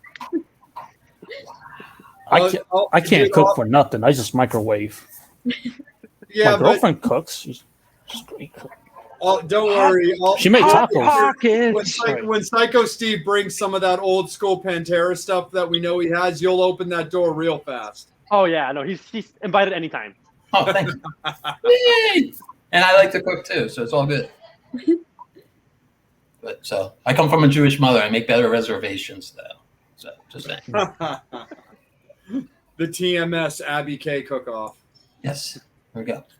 So the answer to my question, as far as in my first horror movie I saw, though, was The Thing. Nice, Carpenter. Yes. Okay. Most scary was my bar mitzvah video. I had a white red tie, comb over. It was fucking scary shit. Nice. So, all right, but I just wanted to put that out there. So, that's awesome. It's not even my turn, but go ahead. No worries. Okay. Keep rolling with it, Angel. All right, back to the fan questions. Questions from Nick. Oh, I'm sorry. Let me get to the question. Oh, Abby K, what was the first bass guitar that you bought? So it was a knockoff Music Man from a pawn shop that I bought, and I actually sold it to buy my first 5-string. But man, that was I do kind of regret that. But I signed the inside of the pick guard before I sold it, so that is out there somewhere. I have no idea where it is, but I signed it because hopefully someday, I'll put that out there that I signed it, and then people will start looking for it. I think that would be kind of cool. Nice. Awesome. And my question is, okay, I forgot the damn question, but it'll come around. Take a swig of Jack. I'll take it up. No worries, Angel. When it hits you, brother, just speak up and we'll kick it right to you. Bobby, let's throw it to you, brother. So last thing, you guys all going out to Nashville? Yeah. Jay, I keep hearing that cat screaming. No, that's my cat now. That wasn't mine. That's my cat now. That's Faruka freaking out because she heard Jay's cat. Is it a full moon with all the cats meowing? I have no clue. I don't know. Who the fuck knows? All I keep hearing, it reminds me of like a 007, Pussy Galore. Well, it is Tanky Down's birthday today, so faster Pussycat. Okay, that's for the cat. I know. Oh, they're camera shy. Oh, she hates it. He's like, what's here? What's around? Oh, dude, she's like, she wants to get put down like so bad. So All right, getting back to the last question. So you guys moving to Nashville, everything there, are you gonna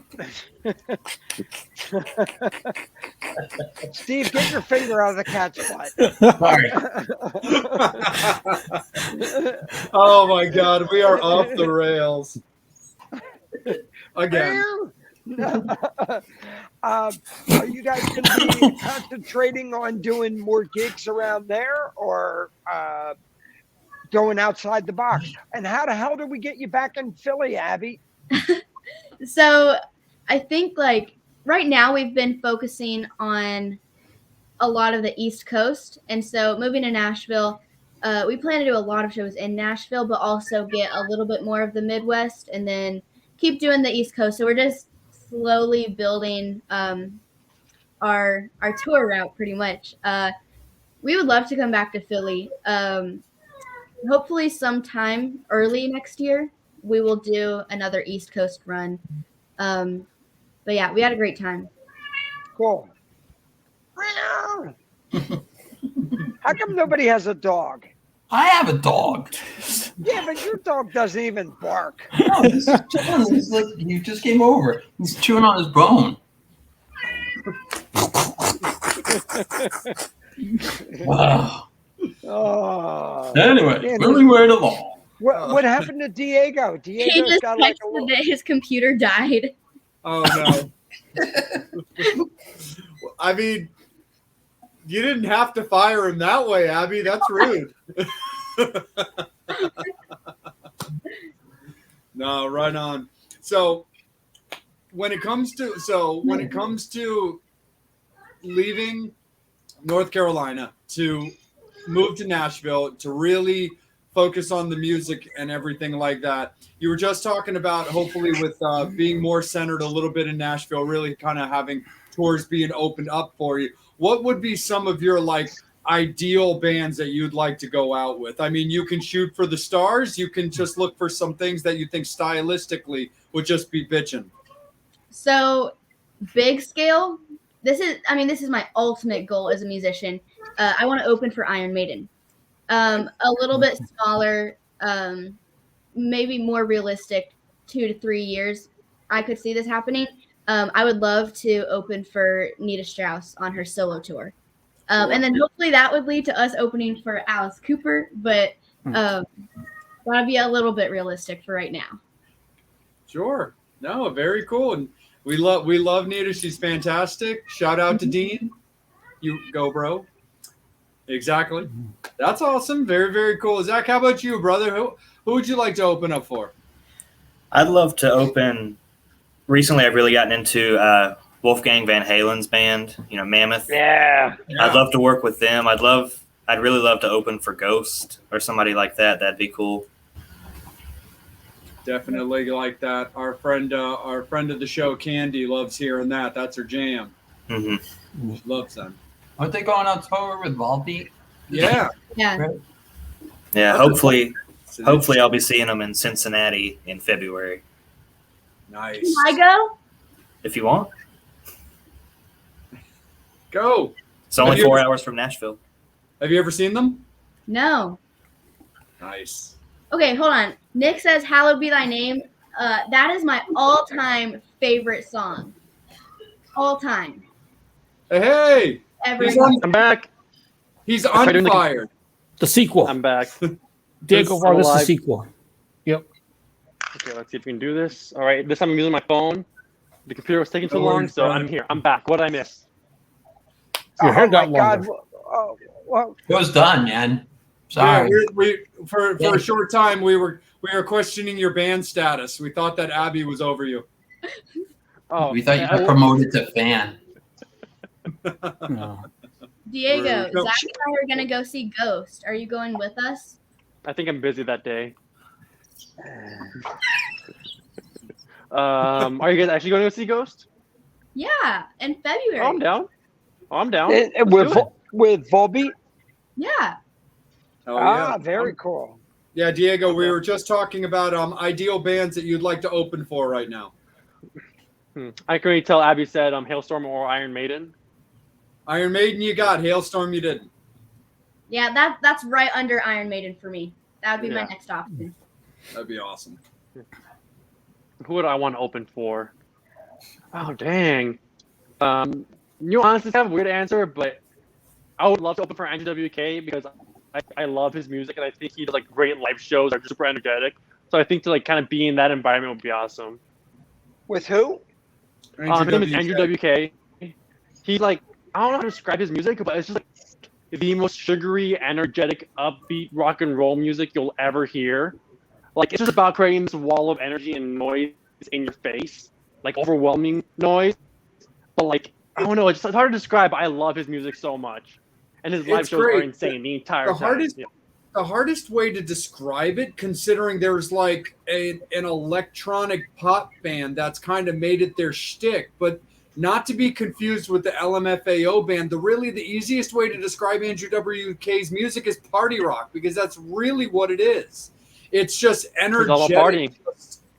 It's just a party. I saw Andrew WK a couple years ago as the singer for Marky Ramone's Blitzkrieg, which is a tour that Marky does, performing nothing but Ramones songs with a series of different singers. I've seen him with Andrew WK. I've seen him with Michael Graves from the Misfits. Like, it's a very, very cool thing. But that was the last time I saw Andrew WK performing. But I did see him a couple years ago. I was in Vegas for a festival that they do every year called Psycho Fest.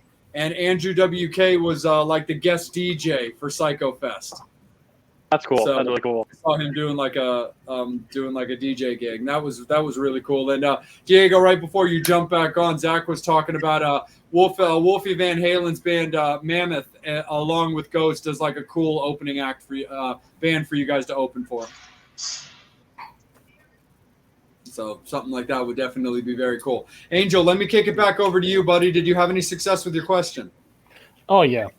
Now the question came to me. My question was anything that you guys do to prepare for a show, whether it be voice or the guitar or drums, like what do you guys do to prepare for a show? Man, I don't. Like any rituals, anything like. So we were talking about this on our Flash tour back in July. We were like, we need to have like some pre-show ritual. And Diego, he was being smart, and he said, man, what did you say? Oh, we're just going to force a pre-show ritual. And then like if something just naturally happens, it'll happen. So nothing has yet. I mean, Yeah. I know what I do before a show. I play some bass. I sing a little bit. Put on my AC/DC socks. I never play a show without them. Okay. That's a good one. That's a cool ritual. It's we all have ours. So I think the first like big show I played was opening for Nita Strauss, and I wore AC/DC socks. And then the next show after that I played, I had like a solid color sock and a panda sock on. Worst show of my life. And so ever since then, I've always worn an AC/DC sock. My mom commented about our car mints ritual, but I'll let Diego tell you about that because he started it. I added to it, but it started with Diego. Before I get into my own rituals, we have to explain the car mint. I just like the Lifesavers, spearmint mints. And so before the tour, we went shopping for some snacks and whatnot. And so, of course, I like those. So I bought this giant bag of mints. And so it started off in just our car. We had like a little like plastic cup of just full of mints. And then like by the end of the tour, everyone's car had one of those. And we're all just it's a thing now. We just have our car mints. Mm-hmm. But like now our car mints, like Diego's desk has some car mints. Like it's just become a car mint. It's not a mint. Yeah. It's become a whole thing. I think it's still the same cup from the tour. Yeah. The cup is like so messed up and bent and cut open. But and at first, Matthew, our tech especially, everyone was making fun of our car mints. They were like, "What are you guys doing? That looks ridiculous. You're never gonna eat those. What are you doing? That's stupid." By the end of the tour, hey, can I have some car mints? No. It's like, no. Hours. Knock my mints. But I guess when it comes to pre-show rituals, probably one of the biggest ones that started actually on the tour was just doing extensive warm-ups, like doing some arm hand stretches.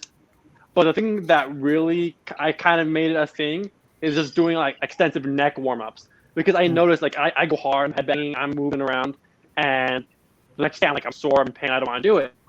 So our guitar tech Matt, when I told him about this, he's like, dude, why aren't you doing neck warm-ups? And he showed me a bunch of stuff to do. That's really helped improve. And I think one I kind of started to do, I don't do it all the time, but because I love Andrew WK so much, I'll just get real goofy backstage and be like, harnessing the party power. We all have the party power. So kind of like loosened it up. Yeah. No, I have a video of you doing this weird, very big dance backstage. Oh yeah. I will just, post that one day. Do it. I love it. No, I'm fine with that because like it kind of just everyone's kind of even if you're a hardened veteran for shows, you're still kind of tense because it's a tense situation. So by doing that, it's like, okay, I look goofy, I look stupid, I'm getting the energy up, kind of loosens us up, makes it feel a bit better. It makes me feel better. That's what matters. But hopefully I can share that with the rest of the band and maybe help us do a better show. Diego, one of these days, I need to introduce you to my buddy Sam Bam, who plays in Faster Pussycat. I think the two of you would just really hit it off as friends. Hell yeah. Like, I really think that you would. Zach, how about you, buddy? Pre-shows? I wouldn't really call it a ritual, but I do. When I set up the drums, it kind of loosens my muscles up enough. So I'll stretch and I'll tap on something, but there's not a ton of stuff that I really think about doing. Right on. That's cool. So here's a fun thing for you guys as well. What will be on your rider? Right now, our rider just includes like basic things like water to be provided. That's pretty much the most like diva thing on there. Nothing like the brown M&M situation. No. We ask for water. That's pretty much it.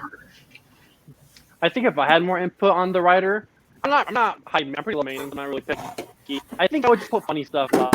Like, whoever's reading this, I hope you guys at the venue have a nice day, or something like that. Just something silly. That's true. Because I feel like artists to promoters and booking agents, I feel like sometimes you're not always the nicest to each other, and so I think that would actually set us apart, that we're nice to them. Because that's a very stressful job for everyone. So that's actually a really good idea.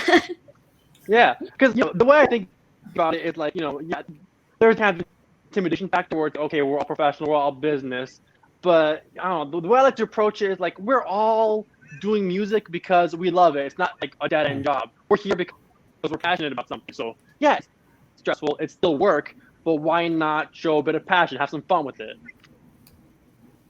Right on. That's super duper cool, man. Zach, how about you? Is there something you would like to be on the rider? Like Fiji water instead of regular water. Excuse me, this water is not alkaline? What do you think? I am sort of peasant? That's too funny. I can't afford Fiji water. I just want something nice. Pepsi better give us a motherfucking endorsement deal as much as Pepsi if I drunk on the damn show. Yeah, we're still waiting for you to lock down that Jack Daniels deal for us, dude. Yeah, what's up, Slacker? I'm working on that one. No, for sure. Well, as we get to about that time, Angel, let me kick it back over to you, bud, because I've seen a couple of questions pop up, and I just want to make sure everybody gets covered. We got a good question. I have to warn you, this is probably the toughest question of the night. So get yourselves ready. It comes from Nick. What is your guys' favorite AC/DC song with Bon Scott and with Brian Johnson? Good luck. I'm going to need my phone for this one. Because she's got so much AC/DC to go through. That's a good one. I mean, Highway to Hell You with go first. Bon Scott. I'm gonna pick Highway to Hell We could go first. Go ahead, Angel. Right. I'm gonna pick Highway to Hell with. Damn it. With Bon Scott. Highway to Hell with Bon Scott. Hell Bells with Brian Johnson. There you go. That's a good one for sure. Steve? I like the song Big Balls by Bon Scott. I think it's a really funny song, and it's just entertaining. Nice. And then I would also say with Brian Johnson, let me see. Probably, I would say, is it something Mistress for Christmas? Something like that. Something Christmas related, I'll tell you in a minute. Yeah, that's on the Razor's Edge album, I think. Yeah, isn't that what it's called? Yeah. Okay. Yeah. There you go. That's a good one for sure. I would probably have to go with Bon Scott. I would probably have to go There's Blood, You Got It. I just love that song so much. When it comes to Brian Johnson, I've always been very loyal to Shook Me All Night Long, and that's probably the way that I'm going to go. But, man, Thunderstruck really nips at its heels, especially when we were talking about, like, noticeable – like, earlier in the show, we're talking about, like, noticeable riffs. And not only is that a very noticeable guitar riff, it's an incredibly noticeable drum beat. Mm-hmm. And especially being a bartender, there's actually a drinking game that I've done in my bars, which is the Thunderstruck game, where you line up a bunch of people and you just pick whatever beer it is you want to drink. And you have to keep drinking beers until it hits thunder. And, man, when it hits that middle part where you don't get the word thunder for like 3 minutes, oh, sucks to be that dude or chick. We actually have at the gym I go to, we have something similar where it's just the Thunderstruck burpee challenge, where it's you gotta be doing jumping jacks, and whenever they say thunder, you gotta go and do a burpee. So like a minute in, you're just like dead before the first thunder hits. Nice. Yep. But it's that same kind of thing for sure. But it's hilarious just slinging beers, especially at the one person who just has to chug them, like all during like the breakdown part. And you've never seen them like more grateful than when thunder finally hits and that kind of stuff. But still, for that particular question, I would still probably have to go. Blood, You Got It, and Shook Me All Night Long because it's just super duper cool. But Abby. You've had your time. Yep, you've had an extra few minutes. Okay, Bon Scott, Jailbreak. Ooh, good one. Oh, good one. And Brian Johnson, either Highway to Hell or Thunderstruck. Highway to Hell because that's always in our set because of my AC/DC socks. And we actually have a cover of that out on Spotify and Apple Music, stuff like that. But also Thunderstruck, like, I mean, it's Thunderstruck. It's a good song. So I can't really pick between those two. All right. No worries. Very, very cool. Zach, how about yourself, brother? Let's bring you in next. I think for Bon Scott, I'd say TNT because that's the first song I learned, kind of the first AC/DC song I knew. And then Brian Johnson, I like Money Talks. Just the riff is recognizable and the chorus is really recognizable. Good answer. Yeah. A lot of songs from the Razor's Edge album. Yeah. I saw him that tour. That was a good tour. Yeah. For sure. All right, Diego, bring us home. Bon Scott and Brian man. Johnson. You've had a few minutes. It's been dude. years. Yeah. Come on, Diego, number 3. What? You got to come up with something. You know what? TNT. I hate to copy, but also it's such a classic. I still remember hearing it the first time as a kid. I'm like, okay, where's it going? Where's this going? And then it hits the chorus. And it's like, oh my god. Oh jeez. For those about to rock. Yeah. That's not a bad answer, dude. Yeah. Good question. Too. That cannon hit. I'm like, that's me. I'm part of the rock and roll army. I'm who they're saluting. Fire. I mean, it's definitely good for sure. That's a lot of really, really good answers. A lot of love for Razor's Edge, Angel. Yeah. Don't ask me how I know the Mistress for Christmas was on the Razor's Edge album. That's all right, dude. No worries, man. Is there let's keep it with you, bro. Do we have any more questions? Nope. No worries, man. And is there a final question from yourself, my good dude? That was my last question. No worries, man. Well, the one before, yeah. That's all right for sure. Well, No, Abby, but Zach, Diego, we can't thank you guys enough for taking some time out of your evening to just kind of rock with us. And what's always the most important thing when it comes to us is how you guys felt, that you guys enjoyed yourselves, had a good time. Apparently, Diego's telling us to fuck off again. And but it's always important to us that you guys had a good time and that it was worth you guys coming on and talking a little bit about what you've got going. Yeah, this was super fun. Awesome. Thank you for joining us. Thank you for having us. Sorry, Diego just left again. No, he's back. Well, somebody's back. Oh, Yeah, Diego's back. Okay, Is he? Diego, take 4. Okay, And Diego. good show, everybody. Thanks for joining us. Diego, are you trying to quit the band or something? No, see, there's been a power outlet outage. there he is. It happened to Bobby. Yeah, Yeah. Bobby lost the outlet, so now Diego's losing his outlet. So it's happened. It's happening around. Oh, it's all good. No, I'm trying to speak up for you, Diego. Yeah. It's a real struggle. We were just talking to everybody and thanking you guys about being on the show, man, and hopefully that you had a really good time, man, and it was worth you coming on this evening. Oh, it was a lot of fun. I'm glad to be here. It was a lot of good time. Absolutely, for sure. Before we cut you guys loose, though, what's most important, though, is where can you be found? We touched on it early, but we're touching on it again. You can find us on all social media at Abby K Rocks. We have a website, abbykRocks.com, and I'll let the boys plug their social medias too. You can find me on Instagram, Facebook, TikTok, Diego Vargas. That one guitarist, or what I'm trying to go by, the Shredite, because I love the Evil Dead. You can find me on those, YouTube, Instagram, TikTok. I'm kind of trying to work that right now. So yeah, follow me for more guitar fun and more ABK fun. And you can find me on everything just at Zach Gullich, and all my links go to Abby K. So awesome, man. Sure. No, very, very cool. So, and keep in mind, Metal Summoners, friends and family, that when you are looking up Abby K music on iTunes and all of those things, just look for Abby's leather pants.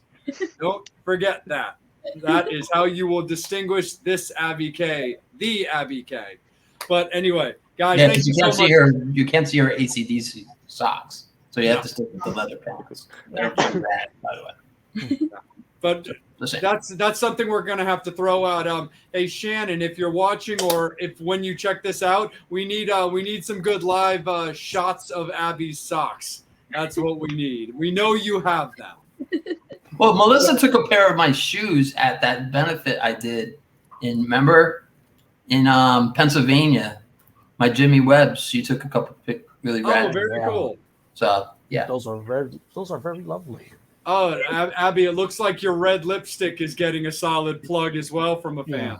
Yes. My lipstick, man, I seriously want to get endorsed by this lipstick company. It stays on for 3 days. Nice. Like with makeup wipes, showering, everything stays on for 3 days, which can actually be kind of annoying if I don't want to wear lipstick 3 days later, but no, it stays on. It's very good. Jay can understand. That he can, absolutely. He knows everything about makeup. Trust me. Yes. What's the company? Man, I don't even know. That's so bad of me. Where do you get it? CVS. That's all right.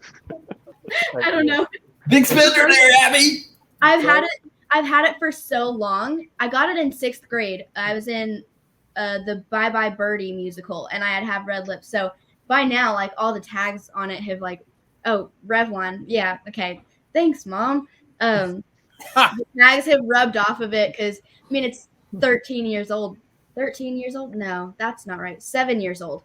I was going to Wet n Wild sold by CVS. Yeah, 7 years old, but still works. Hey. All right. Well, don't fix it. Come on, Revlon. That's your cue. Let's get this shit done. Yeah, come on, Revlon, Pepsi, Jack Daniels. Exactly. And Bobby's not on the show, but Well, his just outlet. to let you know, Diego, because you would get a kick out of this. When we were in Nashville for Rockin' Pod, Bobby spent some time over at the brand new Gibson warehouse, and apparently that place is like seriously bitching, dude. So fine, dude, be that way. All right, like, mid-sentence. You know what? What's so funny is that he did it mid-sentence. I know. That dude was literally like, I'm over you. Nice. We will make sure that he gets all that. But now, Oh, hold on, he's back. Hold on, he's back. He's back. And ready? Take 5. Diego Vargas, take 5. Dude, that was so rude. Usually people say goodbye. You see, but you kind of showed how to block somebody. Wait, Yes, mid-sentence, seriously. and then do it. The fifth time. But it's all good, brother. My phone doesn't want this to happen. But anyway, Bobby spent some considerable time at the Gibson warehouse, dude, and it's apparently pretty killer, dude. So you should definitely make a point of getting out there to check it out because Bobby was raving about it for like days. Oh, I'm checking. Yeah, it he out. bought a couple guitars, didn't he? Yeah, and he bought a few guitars. So, Yeah. He had to sleep on the couch. Tony wasn't very happy about that. But it's okay. Oh, looks like okay. I'm going to jump in on this one. Last final question from Nick. Favorite Rush song? Okay. YYZ, because I spent like 6 months learning that, like every day working on it, and I finally got to the point where I had that down like solid. Now, then I didn't play it for like quite a few months, and I forgot it, but I could probably relearn it. And I have a cover of it on my YouTube channel. Right on. Right on. Diego, how about you, bro? Oh man, I'm a giant Rush nerd. I feel like this answer should be easier, but it's not. Dang. Cygnus X2, Cygnus X1, the second part, Hemisphere. Yeah. It's long. I love it. I don't know. I don't know what to say about it. I just love it. No, very cool, man. Very cool. Zach Peart, how about you, sir? I'm going to say every song, but especially The Garden off of Clockwork Angels, the very last song they ever released. Yeah. It's always a little emotional for me, especially with him passing away last year. Yeah. So. For sure. Absolutely. Did you ever get to see Rush live? Yeah, I saw him in 2011, and I got to see the 40th anniversary tour in 2015. Oh, nice, man. Very cool. Very cool. Well, Abby K Band, Zach, Diego, thank you guys all so much for spending your evening with us. We had such a great time with you. We're glad that you guys had a great time with us. All you Metal Summoners, make sure that you're hitting up all of their socials. Hit them out on tour. When the music comes out, make sure that you guys are scooping it up to help them out. Guys, anything that you need from us, don't be shy. Always just let us know what you guys have going on, and we will make sure that we get it out there. Metal Summoners. Thank us on the CD. Yeah, and feel free to come back. Metal Summoners, we always appreciate you guys. Make sure that you're hitting us up on all of our social medias. Make sure that you're following us on TikTok, on Facebook, so that you always know when we're live. Make sure that you're on our YouTube page as well and Instagram, and hit up everybody from Angel's page to Bobby's page to Psycho Steve's page and to my stuff as well. So our next guest announcement will be on Friday as always, guys. We will see you guys next week. You know where you've been. You know where you're going to be next week. It's always fantastic, and we love you guys to death. As always, we thank the Abby K Band, and on behalf of the Abby K Band, Angel Alamo, Psycho Steve, Bobby Dreyer, I'm Jay. We will see you guys next week. As always, you've been watching the Metal Summit.